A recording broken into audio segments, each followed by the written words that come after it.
We'll be starting in just under a minute.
Welcome everyone to this Enabling a Data-Driven Public Sector.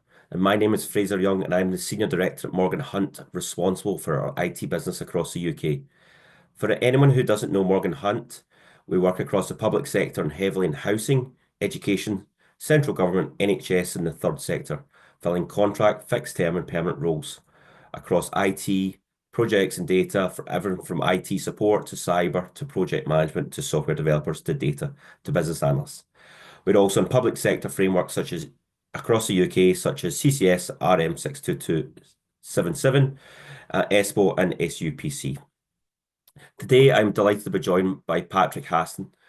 Patrick is Head of Cloud Transformation at the Cabinet Office and will devolve into the critical role of data standardisation and unlocking the full potential of data-driven governance. Patrick leads the UK's government's Centre of Expertise in implementing SaaS ERP platforms. This team was established to support the shared services strategy for government, which he will cover. Patrick is vastly experienced in ERP and shared services and 15 years of managing a software development function. Patrick shares the Cluster Enterprise Architects Group, the Cross-Cluster Data Leads Group, and the Centre of Excellence for Data. Patrick has written 4 books covering software development, leadership, and project management, with a 5th book coming out in the new year called ERP Success. A man of many talents, Patrick competes in Ironman and is currently building his own house. Patrick is undoubtedly one of the UK's leading experts on data, and it's a real honour to have him speak today. Thanks a lot, and over to you, Patrick. Thanks, Fraser. It's a pleasure to be here, and thank you for the opportunity to share some of what we're going to cover today.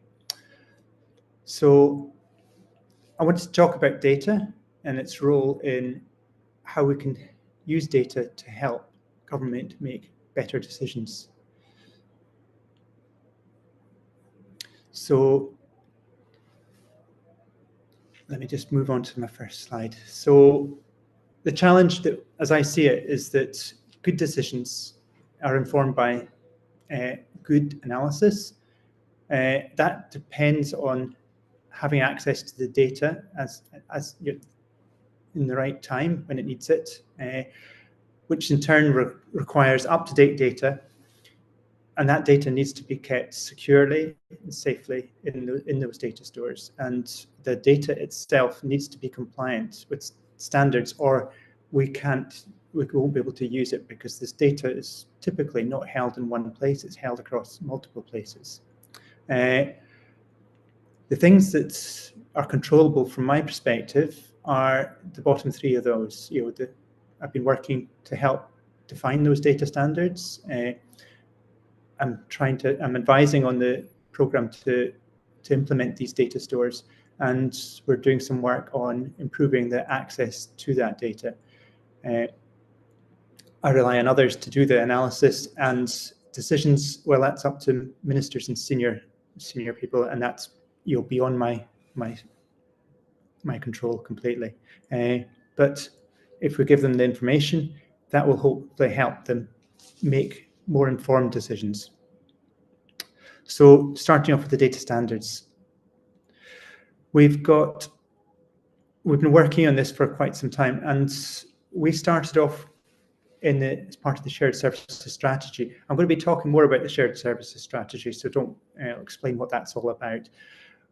One of the pillars of that strategy was data standardisation, and we did a lot of work on trying to set the ball rolling in this space.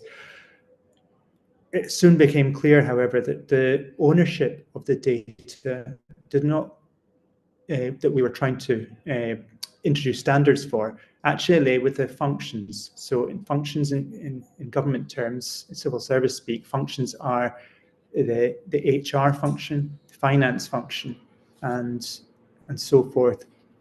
They define how these how HR and finance is done across the public sector. So, and as part of that, they have the mandate to actually define how the data for those should be held. So the finance function took the lead and set up the functional convergence program. And we worked together in the shared services strategy and with the functional convergence program to help and define not just the data standards, but a whole host of other things. They also designed process standards, and these have been immensely useful in helping the shared services implementation of that program. The data standards that the functional convergence program worked on and were actually launched in July this year, and the functional convergence program morphed into a business as usual function and renamed themselves the NOVA functional reference model, and the team that now supports that. So that includes all the process models that cover how to do things in government, how to do finance processes, and how to do all the HR processes. These processes, although these are defined in quite a lot of detail, they're not mandated, whereas the data standards are actually mandated. So talking a little bit more about those data standards, we've got over 600 data items. Of those, about 100, just over 120 of those actually have lists of values associated with them, and those are defined in detail. We have governance, a governance board for that. The Data Standards Change Control Board, which I co-chair, along with colleagues in the finance function, where the finance function live in HM Treasury, so it's Cabinet Office and Treasury working together across this. So which is rare to have that sort of collaboration, but it's a really powerful thing. And we've got the backing of the four main functions: HR, finance, commercial, and grants, who are helped work to define those standards and are now giving these standards the mandation that enable us to take this across government. The shared service clusters have all signed up to the data standards. I'm going to take a bit of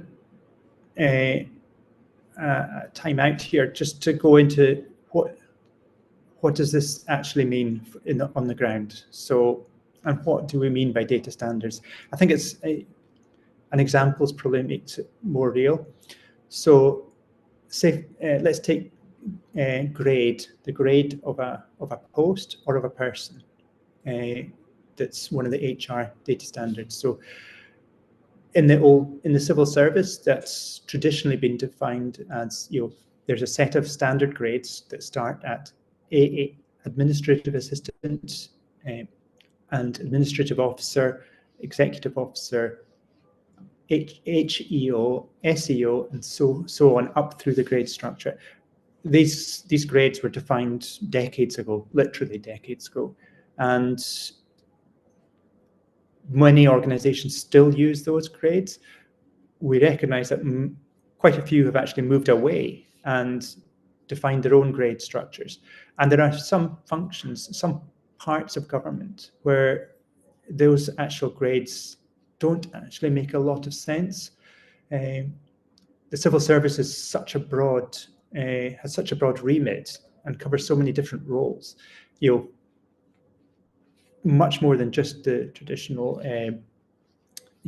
people working in an office. We've got prison officers, we've got border force, we've got people working in the Coast Guard agency. There's all these different roles, and the standard grades don't make a lot of sense in some of these specialist roles. And so some organizations have quite rightly used different grades which make a lot more business sense for those people. And that's fine. That makes absolute sense. And we don't want to stop people doing that, because that's not the purpose of the data standards. The purpose of the data standards is so when we have when we want to aggregate information across the whole of government, we can do it in a standard way. So what we require those organizations to do is to be able to map the local roles they've defined back to the data standards. So the data standards really only kick in when data is in transit, not when it's sitting at rest, locked away in an ERP. How the data is coded makes no difference to anyone else when nobody's accessing it. If there's a data request that comes in from the center for organizations to supply data, then that data should be supplied in a standards compliant way. So the easiest way for organizations to do that is to be able to map their local grade, for example, continue this example, back to the standard civil service grade. The local organizations are the ones who are best placed to do that because they understand their local grades. Nobody else will know them as well as they do. So they can do that mapping and then supply the standards compliant data. So that's the function of the data standards. It's not to change how people, make people's lives more difficult. It's so that we can, when we do share and collaborate, we can do it in a standards compliant way. So that would be for a data return it's requested, or integrations as well. We should be starting to work to make sure our integrations, data that's flowing through our integrations is starting to use the data standards. This is going to take a wee while to get in place, and we recognise that, but the long-term value is going to be immense for government if we can do this. It's something that's been tried before, and this is the first time we've managed to get as far as we have. So there's a lot of people put so much effort into getting this, and I think it's one of these things it seems quite small and insignificant, but it's absolutely not. This is the absolute foundations for which greater integration is built on. So it's kind of hard to overstate the importance of this. Of course, I'm completely biased, being working in the data field, but those of you who also work in data will understand what I'm talking about here. So the data stores, this is said it will come back to the shared services strategy for government, and if you've not heard of it, and many people haven't still, which is a source of frustration really, because this is massive. We are moving the entire civil service onto 5 shared ERPs, and the size of it is mind-boggling. We've got 3 of the clusters that are working at the moment, just had their business cases approved. Together, those 3 business cases had a combined cost of £1.6 billion. That is a lot of money. But the new government were happy to approve it because they recognised that the 3.5 billion in savings are exactly what they need. They're looking at those savings because those savings are one of the things that are going to help allow the new government to achieve its missions and deliver the savings that are good, that can be repurposed to deliver the new ministerial priorities.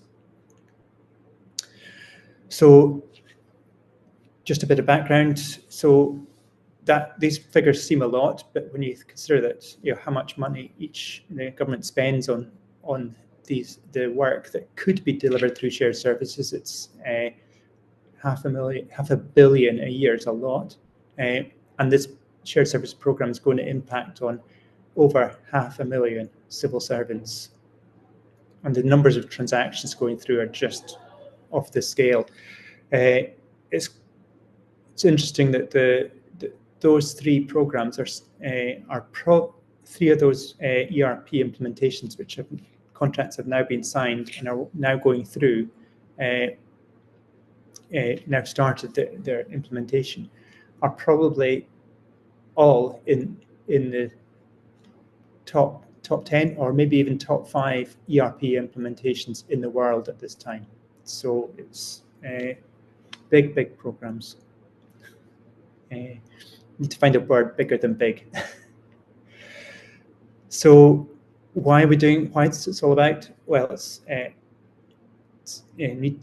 of these systems that we've been using are literally decades old and they're in desperate need of upgrading. We want to have smarter systems. We want to do the integration that we need to join up government to allow us to work more efficiently and effectively. We're going to improve the experience for civil servants, because some of these older systems are the user experience, the user interface, can be a little bit clunky and does not compare with the modern user experience people experience when they're working on their devices at home. And new entrants coming into the civil service, their jaw drops when they see the systems we have to work with. So it's not the best, but upgrading the technology will address that. And these new technologies, they come with automation and AI built into it. So these are the things we're going to be delivering. I'm not going to read them out to you. By the way, all these slides we can make them available to you. Morgan Hunt have agreed to do that. So I'll give them to Morgan Hunt and you can get them, so you can read all these in your own time. But a number of another business value, some of the business benefits we'll deliver here. So this picture is trying to show the complexity of the landscape, the technology landscape and the business landscape that's going on across the civil service. We've got a bunch of central systems. We've got arm's length bodies with their own systems. There's literally hundreds of them. And it's managing the complexity of this landscape and trying to introduce standards across this sheer volume of different systems that are held. If you think we've got 18 central departments, that's some of those purple blobs on the screen. We've got there a large number of arm's length bodies. It's in the hundreds. It's depending on how you count it, it could be anywhere between 200 and 400. But probably in terms of the shared services strategy, we're talking about 300 of those arm's length bodies. So huge numbers of them, and they all have different systems. And it's the cost of maintaining all this and managing all this is phenomenal. So so we had an opportunity to try and address that. So our strategy is based around 5 pillars. Setting up shared service centers. So that would be around the ERP and the transaction services that support that, back that up. This commercial convergence, which is about trying to reduce the numbers of contracts and get economies of scale to drive extra value for government. Data standardisation, which obviously we've talked a little bit about already, and process improvement, the data standardisation and process improvement were both hugely helped by the work that was done by the Functional Convergence Programme. And quality and performance, which is about improving the user experience, but also making sure that they're actually making government function better. So we've set up a team to measure the quality. And they've been doing that for a wee while now. So that's they established a common performance framework, which measures key performance indicators such as payroll accuracy, how long it takes us to pay suppliers, and so they've been measuring how departments perform in that area for a couple of years now, and they'll continue to track that as we go through the implementations onto the new ERPs and the new shared services to ensure that performance does go up as we expect, and there's no slippage on that. So we can hold ourselves to account on that. Oh, right. Sorry about that.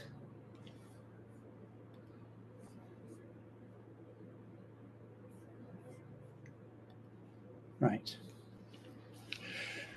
Okay. The technology convergence part of it is one of the key things. We looked at all those hundreds of dots on that screen. It was just so far, and these numbers just relate to the central departments. These numbers don't include all the arm's length bodies. So within the central departments, we've already identified 286 systems, which will be replaced by those 5 ERPs. That's a massive degree of simplification of the back office landscape of government, and that's where a number of the savings will be coming from. Across, within the back office landscape, that's actually reducing the numbers of systems by 54%. So, and beyond the ERPs, we're seeing a rationalization of other systems as well, because shared services is not just about the ERP. So we're seeing other things being departments coming together to using this as an opportunity to address siloed applications and converge onto fewer technologies. So all these are good things which will lead to huge savings going forward and make people's lives easier because there's fewer systems to manage. This is right.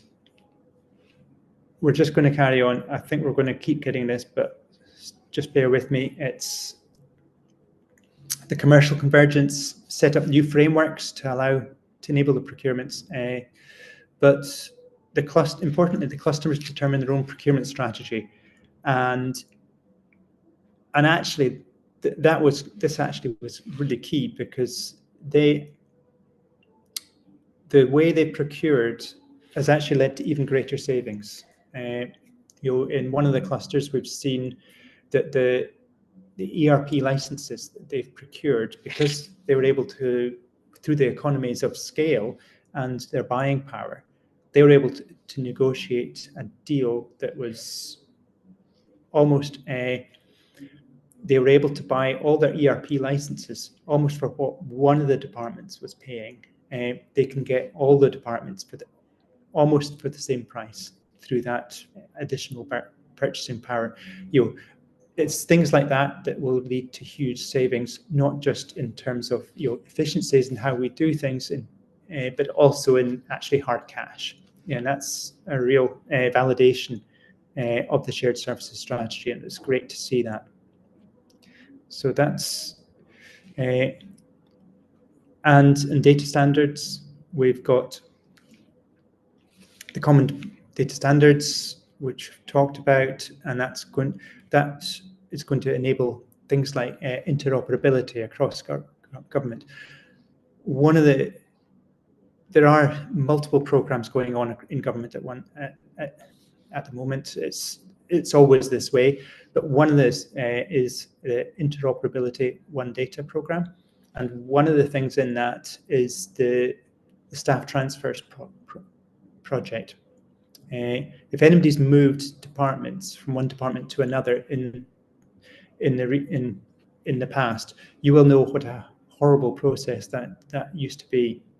There was a very complex spreadsheet called CSET, which had to be filled out, and then it was sent around. Nobody knew where you were in the process, and so many emails just to find out what's going on. We've now got a central system that gives you a single source of truth, and with common data standards, we will actually be able to start automating some of the flow of data across government, which is just wouldn't have been possible before. Right. In terms of process improvements, well, we've talked about some of the Nova stuff. We've got the data standards. Nova also have these huge numbers of flow diagrams. They've got a business glossary which defines over 2,500 business terms. So when we're talking about, if we're talking about something like annual leave or whatever, we're using the same terms to define the same objects. So we're all clear about exactly what we're talking about.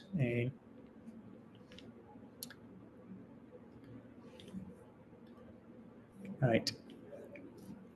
The performance framework, mentioned this a bit already, the common performance framework and the team who are managing this, and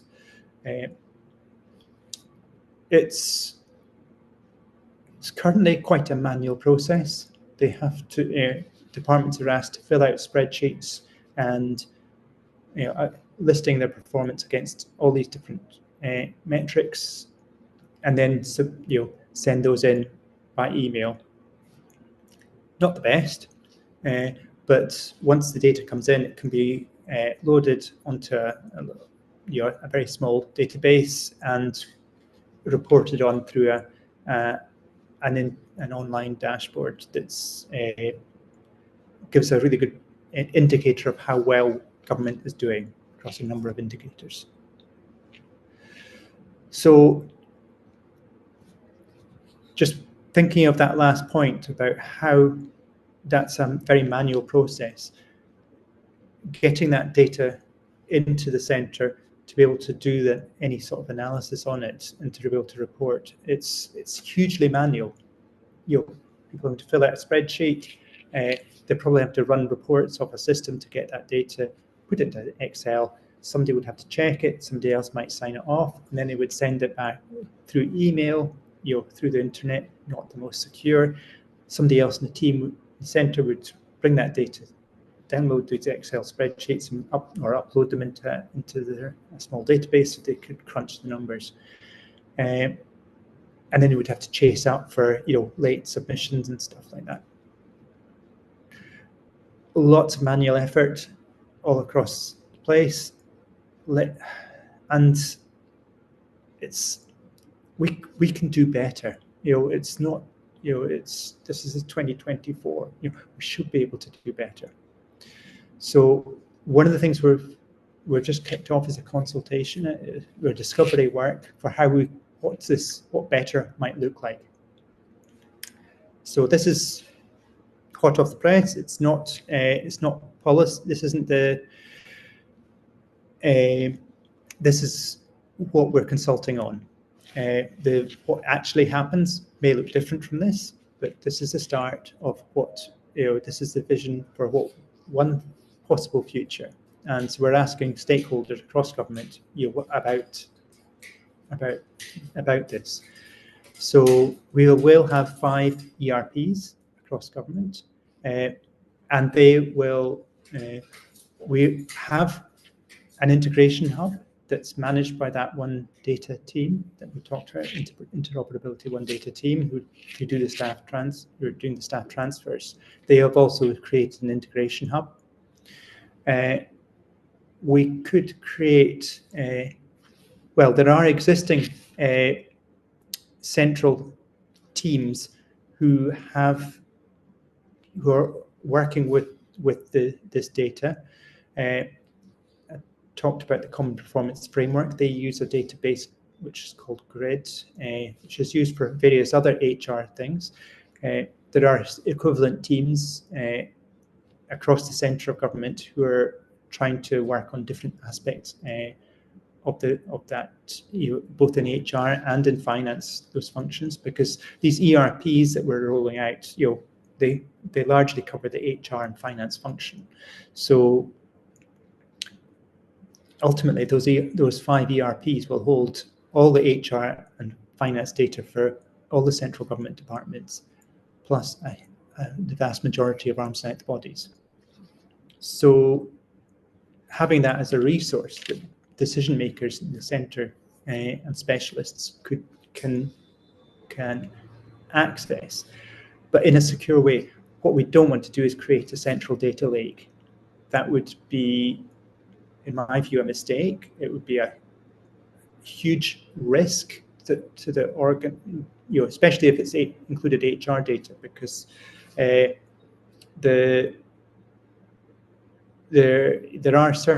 are a lot of individuals in government whose identity needs to be protected, either because of the public nature of the role, or the exact opposite, because of the work that they do. They need to stay in the shadows, and but these people still need to be paid. They still need to be able to claim expenses and take their leave. So they need to be supported. They need to be on a system somewhere, and they are still civil servants. They still need to, they still count as part of the overall complement of the civil service across government. So we should be able to see the summaries, the totals of these, but we shouldn't be copying their personal data across into a central hub. I think that would be too big a security risk. So let's keep the data where it's safe in the ERPs and protected, and just take summary answers into the centre, so that there's no personally identifiable information. We don't get into GDPR territory, and it's much, and also it means that instead of having to restrict access to people who've got certain level of security clearance, because it's summary data, and it's actually less sensitive, which means that we can share it with a wider group of people, the decision makers who need to be able to access that. So the initial plan of this is to focus on those existing commissions, such as the Common Performance Framework, where organisations are already being asked to supply data into the centre. So we can look at how we can automate that. That probably doesn't sound like a lot, but when you consider how many commissions there are from the centre that go out across government, it does amount to quite a bit. Some estimates have put the total number of commissions in the region of 10,000 a year, and that sounds unbelievable. But when you include parliamentary questions, as well as the fact that there's, some of these commissions are regular, they come out every month, and all, as well as all the ad hoc stuff, it starts to become more understandable. And one department told me that they have equivalent of 5 people who do nothing but answer questions that come out from the centre of government. So we're not going to be able to answer all of that, address all of that through these automated, reporting from the ERPs. A lot of those questions that come out will not relate to the information that's held in ERPs. But what if we can reduce that manual effort, so that department, instead of spending 5 days doing this, 5 people, working full time on answering these questions, if we can take that number down to to 3 or 2, and if that's repeated across all the departments, and those ALBs who are also, it's not just departments who get these questions, a lot of it goes out to ALBs. So if we can take those numbers down, then that's not only going to lead to huge savings in people's time and freeing people up to do work that's actually of hopefully of greater value. We can also speed up the rate at which data gets to the people who need it, and we can make it more secure as well, because sending stuff by email is never great. We can do better, and this is not, there are issues with all of this, of course, because the current process of taking information and putting it into a spreadsheet and checking it and signing it off meant that any issues that there might be with the quality of the data could be addressed before that data was submitted.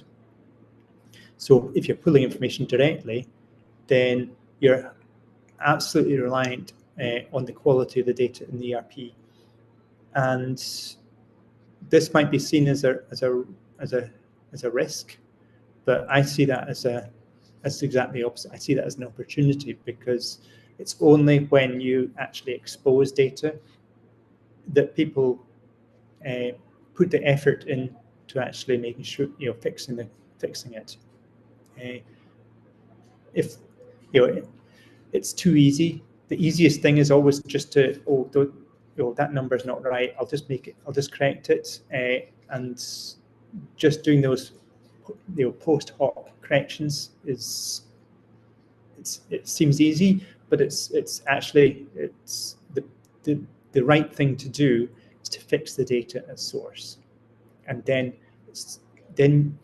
you don't really need to correct it because it's right, and everybody can have confidence in it, and then you don't need that. You can take out the time that's spent checking and signing stuff off, because you know the data is right and you're all talking the same numbers.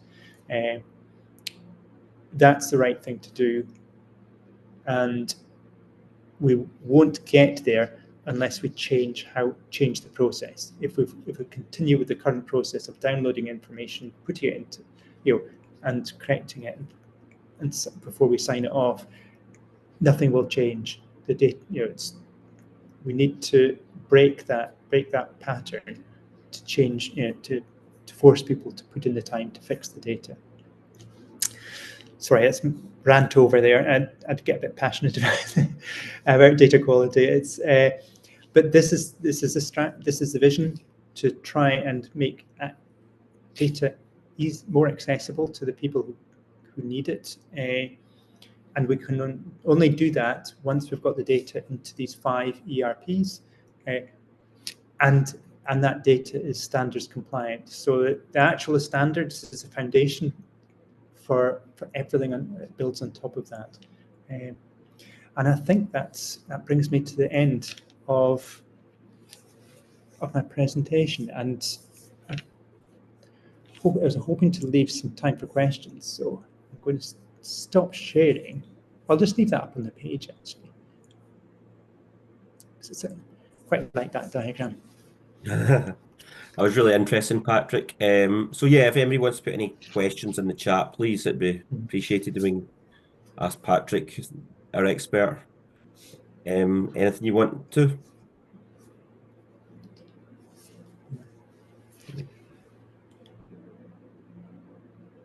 Should have maybe said earlier on, any questions, put them through. Yes, yes.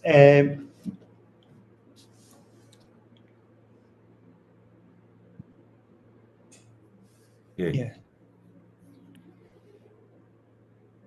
I think there's some coming through. Okay.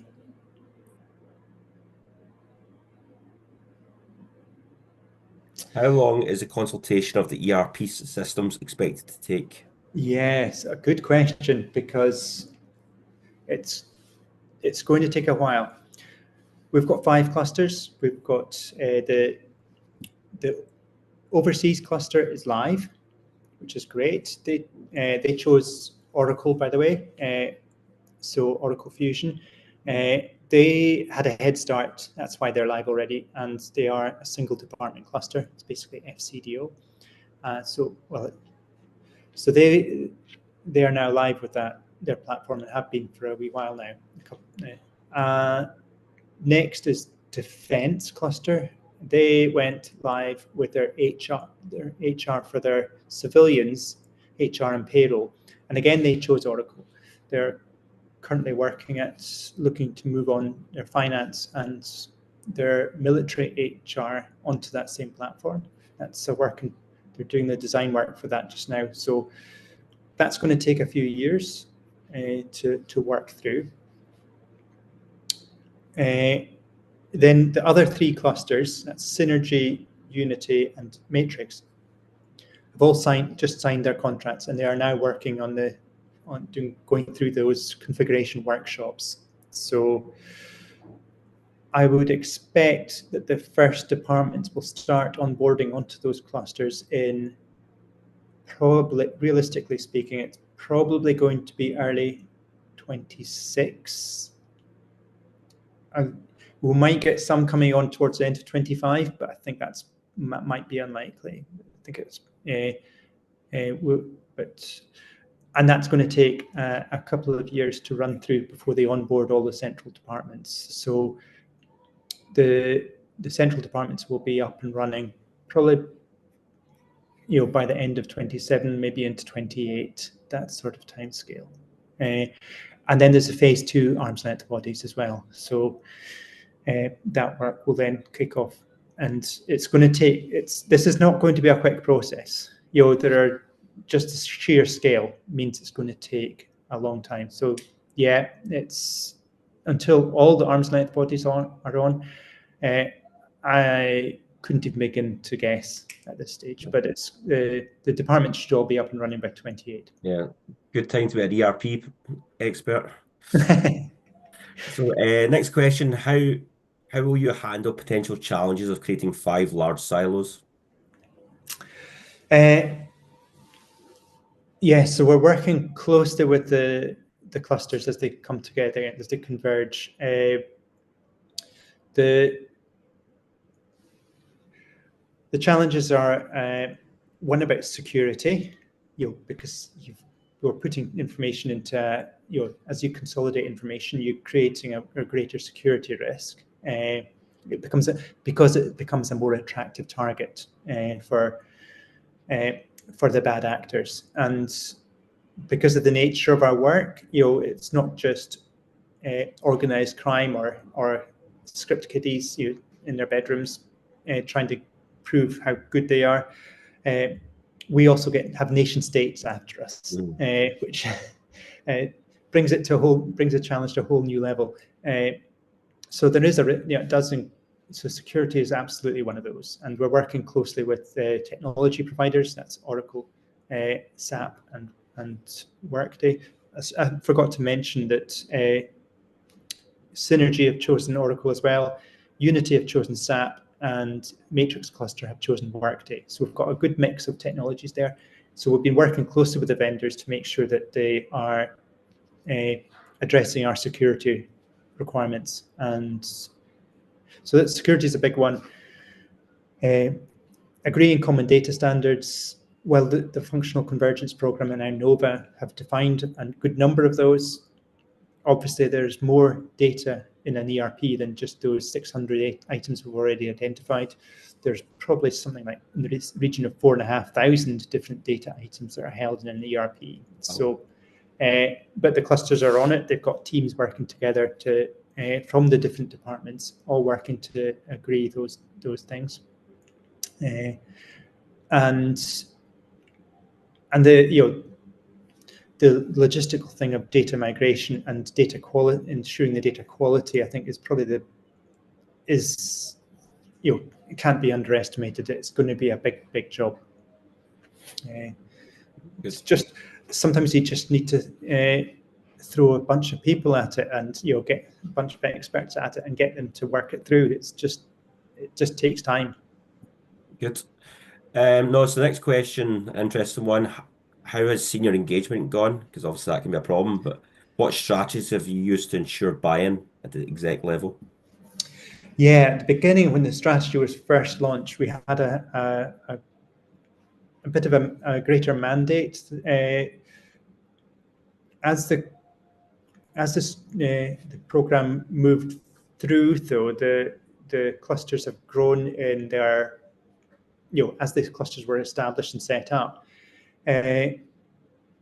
the balance of power, I think, has started to shift from the center to the clusters. They have got so that's been an interesting dynamic, because together those 5 clusters have been able to speak with one voice. Can, if they choose, speak with one voice, and the center has to listen. So that's been really interesting. It's a new thing for government.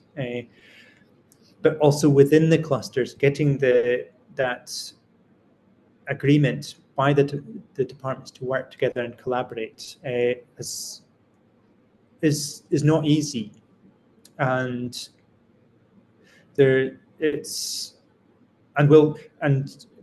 be honest, will remain one of the greatest challenges to the program, is making sure that we do have that buy-in from those departments. And it's not just at the senior level. We do have that, right from the very top, but sometimes it's further down. Once you get further down within the department, you get people and any ERP implementation program suffers from this. Resistance to change. People not wanting to lose. Hang on to their old ways of working and their own. So I think that's a common challenge for any business transformation program. It's made worse because we're collaborating across organizations, but shared services are not new. They've been around for a while. These are known problems and known challenges, and we just need to. It just takes a lot of influencing and talking and listening more than anything else. Listening. Good. Right, good.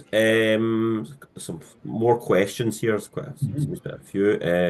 Regarding making good decisions, the top of the pyramid shown, what are the types of new decisions that will now be possible?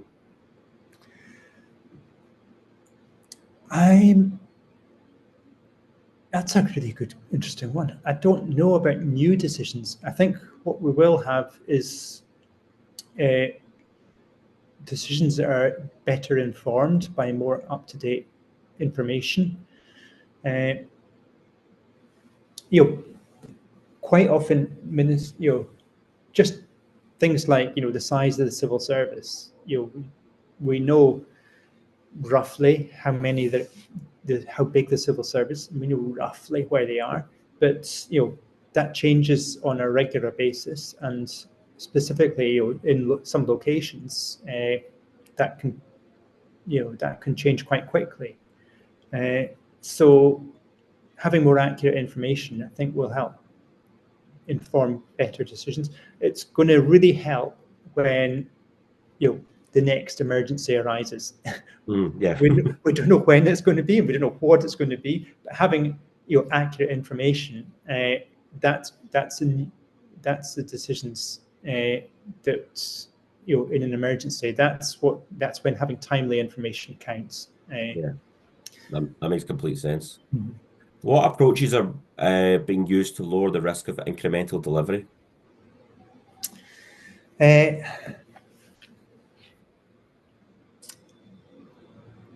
That's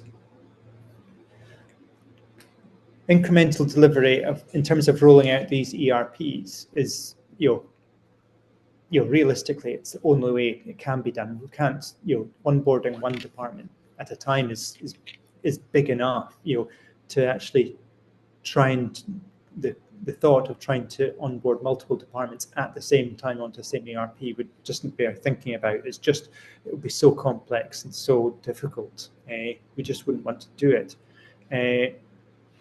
But what we are doing is we're trying to, within each cluster, we're trying to do a phase. Well, they are doing a phase of common design.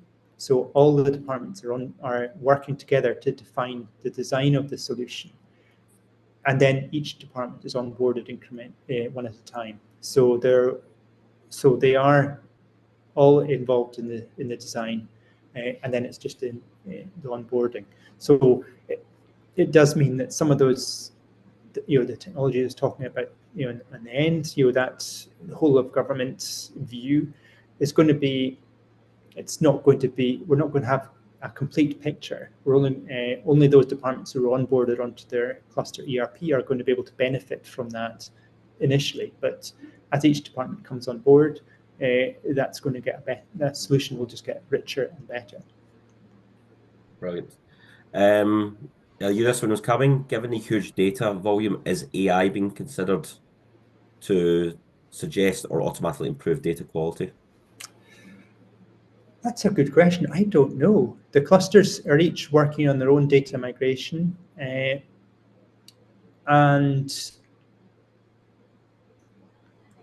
I think AI has a good place to particularly to help identify where data quality might not be as all it should be. I don't know anybody would trust AI enough to allow AI to fix the data quality. I think it's probably too immature still and not considered reliable enough to actually correct data. But it can absolutely help identify where data quality is, where they might be lacking. So I would be surprised if the clusters weren't using this AI in that process. Good. Right, cool. A couple of questions, and I know run out of time. How will you handle restructures? For example, international development office separated from the foreign office. If that were to happen, machinery of government is not going to stop just because we've put in a shared service. But in fact, it's already been happening, and it's continuing. It's even after since the strategy was announced. We've had bays split into three. We've had functions moving from cabinet office into the new DSIT, Department of Science, Innovation and Technology. So that's been really, that's going to continue. But if we're talking about people, a bunch of people in one ERP, restructuring the structure, the data structures in that ERP to create the functionality exists within the ERP itself to make that actually so much easier than it has been in the past, because we can just use the functionality to do mass moves of teams and people to create new organizational structures, and it's actually should make changes of that nature, machinery of government changes, so much easier. And we also have the staff transfers system as well. So if people need to move from one cluster to another, we're starting to look at how we could use the staff transfers to do mass moves. All right. Good. So last question, sorry. Will these three different providers defeat the purpose of to unify them all? No. The technology is I think it's actually helpful having different providers, because it keeps them all on their toes. It keeps a degree of competition, not just from in terms of market. But if we had a single provider, there would be a real risk that they would rest on their laurels and take their foot off the gas, if you like. keeping that competitive tension, I think, is really important to continue to drive innovation. But it's the data and the fact that we've got common data standards that allows us to, allow us to create that single view. It's not about the technology; it's always about the data. Right, brilliant. So I think that's all the questions through. So thanks a lot. So thanks to everyone who's joined us today. A recording will be sent out later today. And I'd like to say a massive thanks to you, Patrick. That was brilliant for your presentation. And you've taught us a lot about organising maximum data within the public sector. Thank you. Once again. And we'll send out a link shortly with all the recording. So thanks for that. Cheers. Thank you. Bye-bye. Right. Thank you. Bye.